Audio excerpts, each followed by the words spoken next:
Assalamualaikum warahmatullahi wabarakatuh. Selamat pagi dan salam sejahtera bagi kita semua. Shalom, Om Swastiastu, Namo Buddhaya, salam kebajikan.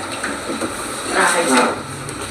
Yang saya hormati Bapak Ibu sekalian, dari LAN, dari Ombudsman, dari Satgasus, dan dari KPK, dan dari teman-teman udah dari LAN sudah saya sebutkan, dari pemerintah daerah semuanya se-Indonesia yang saat ini mengikuti kegiatan pada hari ini, dan rekan-rekan Kementerian Sosial serta rekan-rekan media yang saya hormati.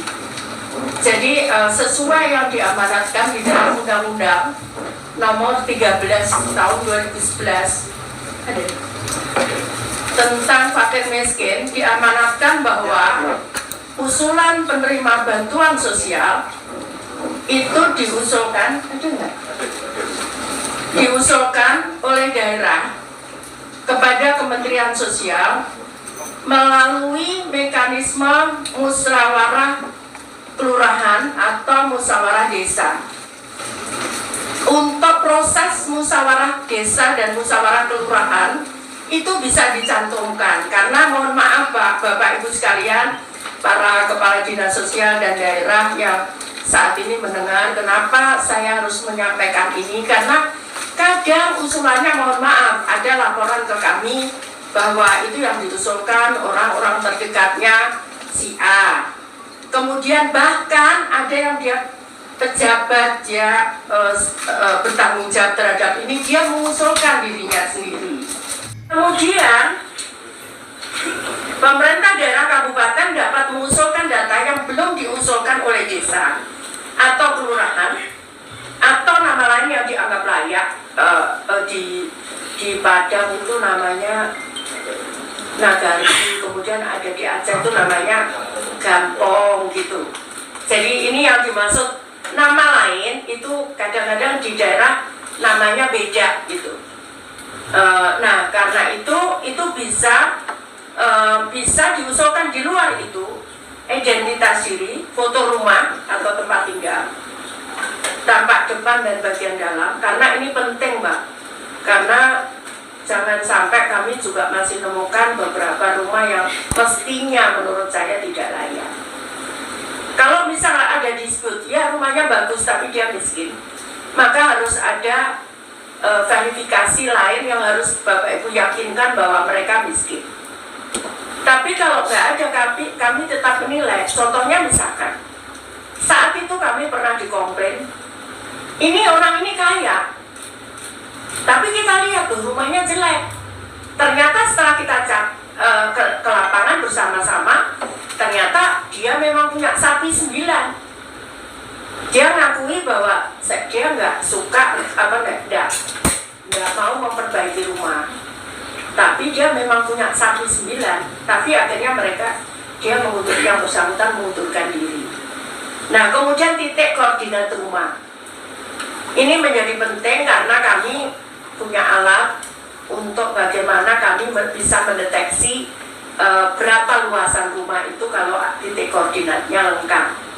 Jadi kami biasanya mencari itu, kalau tadi koordinat ini rumahnya gede, ternyata mungkin dari foto nggak nampak, tapi dari lokasi titik koordinat itu kami bisa tahu bahwa seberapa luas rumah itu dan posisinya di mana kami tahu.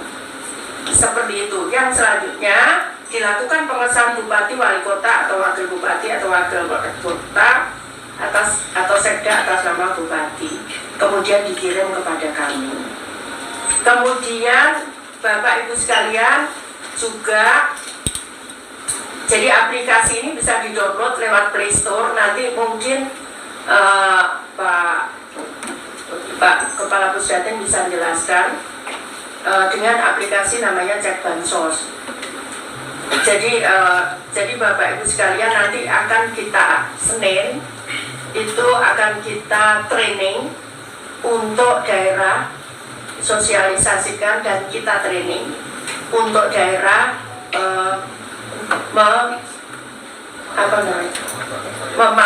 bagaimana memanfaatkan aplikasi ini.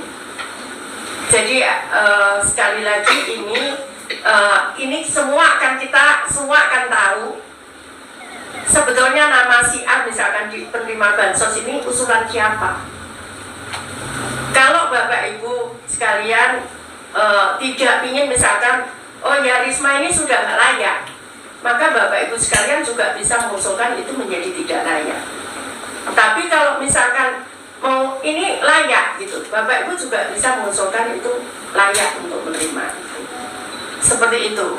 Jadi kira-kira seperti itu teman-teman di daerah. Saya berharap nanti, jadi sekali lagi teman-teman daerah yang sekarang masih datanya dimasukkan oleh para pendamping kami, PKH, TKSK, dan pendamping lainnya, ada Peksos, ada pendamping Resos, ada lagi Porda, macam-macam itu yang di bawah Kemensos itu tidak boleh dia menjadi pengelola data, tidak boleh. Ini yang menyarankan ini Satgasus. Jadi Satgasus itu yang menyarankan seluruh instrumen dari Kemensos tidak boleh menjadi pengolah data. Jadi ini data ini otomatis. Seperti saya pun saya tidak tahu karena data itu dari Bapak Ibu mengusulkan masuk ke datanya Pusdatin, dan ini sudah kita akan ISO-kan untuk proses keamanan ini. Ini kemudian dari Pusdatin langsung ke Ditjen-ditjen yang mengurusi ini tanpa melalui saya. Nah kemudian diusulkan ke keuangan, dan itu semua by teknologi, bukan lagi gunakan hard copy untuk keamanan itu. Jadi seperti itu kira-kira Bapak Ibu sekalian, teman-teman dari daerah, mohon dimaklumi karena sekali lagi ya kalau kita kemarin naik kelas 1, kita pengen kan naik kelas 2 supaya lebih baik lagi. Nanti ke depan kita pengen naik kelas 3, asal itu sesuai dengan aturan dan peraturan yang ditetapkan. Jadi peraturan Kemensos 73 2024 tentang aplikasi ini itu juga saran masukan dari beberapa tadi yang saya sampaikan, KPK, BPKP, Satgasus, dan Ombudsman kepada kami. Seperti itu kira-kira Bapak Ibu sekalian yang ingin saya sampaikan. Jadi kami sudah, ini yang menjadi terusan beban saat saya membaca undang-undang ini. Jadi sekarang sudah clear. Menurut saya tidak ada, kalau kita bisa mendownload foto-foto ini juga paling di desa itu cuma berapa, paling geserannya nggak sampai 10-20 tiap bulan geserannya. Misalkan meninggal mau diusulkan ahli warisnya, itu kan paling yang meninggal berapa dari sekian penerima itu. Artinya tidak berat untuk menggunakan aplikasi ini melalui mobile apps. Jadi tidak berat menurut saya. Seperti itu kira-kira. Ada yang kurang? Oh ya, ada video 2 menit yang ini kami sampaikan. Tolong silakan.